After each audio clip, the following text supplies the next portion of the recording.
The man on the face of the $20 bill is the same man who once offered up to 325 times that amount for the return of a runaway enslaved person, including extra bonuses for every 100 lashes inflicted upon that man. He was a master planter who fertilized American soil with Native American bodies and hydrated southern cotton fields with the blood and sweat of free black labor. Such an icon of white supremacy was he that nearly 200 years after launching the violent displacement of 100,000 non-white bodies, a piece of paper with his face on it was all the authorization they needed to suffocate a man to death while the world watched them do it. Big Floyd was murdered by police outside of a grocery store. See, my uncles also operated grocery stores, liquor stores, mini marts, and so on.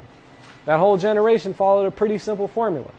You put your heads down, make your money, send your kids to good schools.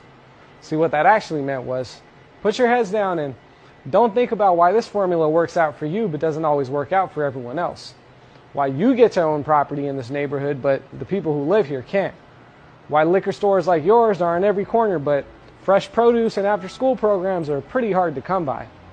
And definitely don't consider a centuries-long history in this nation that includes slavery, legalized segregation, a made-up war on drugs, criminalization of black and brown bodies, immunity for police officers when they commit crimes, and that's just to name a few. So what do? We put our heads down.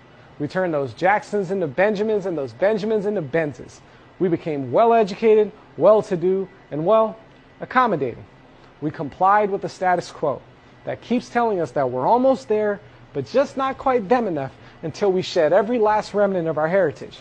Except, of course, for the ones that can be exploited for a diversity initiative or sold for profit.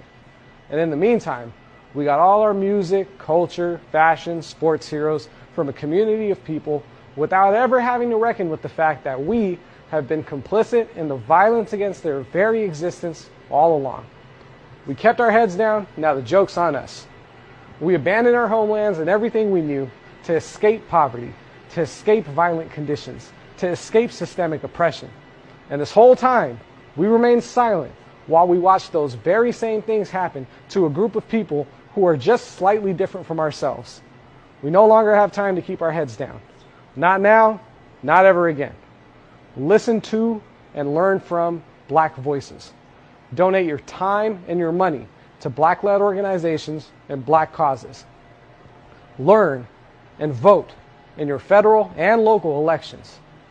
And hey, Bollywood, we don't want to hear any of this Black Lives Matter stuff from you unless you're also dealing with the casteism, colorism, sexism, Hindu supremacy, and support of state-sanctioned violence that's running around freely in your own industry right now. Black Lives Matter. Thank you.